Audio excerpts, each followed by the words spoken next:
Okay, let's talk about this thing between us. And no, I don't mean the glass.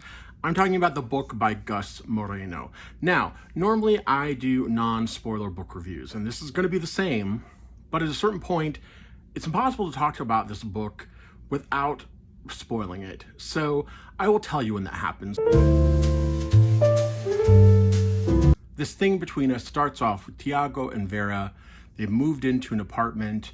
They get a new device, sort of an Alexa-like device called Itza, and it starts doing strange things, just creepy behavior. And the book blurb actually really plays up this sort of element of the story because I think it's sort of a hook.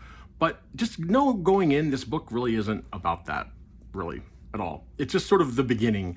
And the place the book goes is much wilder, and it's both an interesting read, one I admired, and one that kind of ultimately frustrated me in some ways. First of all, I like Moreno's writing. I thought that he captured grief and the experience of grief almost to an excruciating detail. It is definitely a kind of pitch you into his brain and never really lets go kind of a situation. And that's before we even get to the really dark places that this book goes.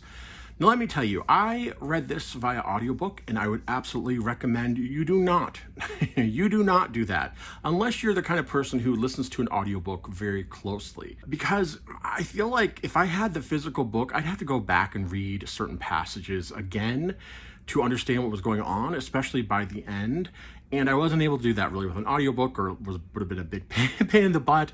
So, you know, it made it a little harder to kind of process it all. Moreno is tackling a lot. Like, this is a pretty ambitious book in some ways, in the scope of all it's trying to cover. There's generational trauma. There's the difference between being a sort of second generation immigrant versus a first generation, the tensions that rise there. It's about gentrification and grief. And of course, evil Alexas are in there in the mix as well. For the majority of the book, I was on board for the ride. I was, totally into it. Then there is a point where an ending happens.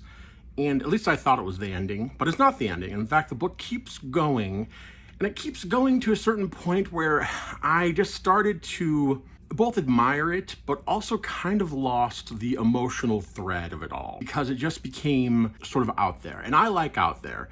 I don't think there's anything wrong with out there. I love that the book kind of went there, but I can understand how a lot of people aren't going along for that ride and may have gotten lost along the way.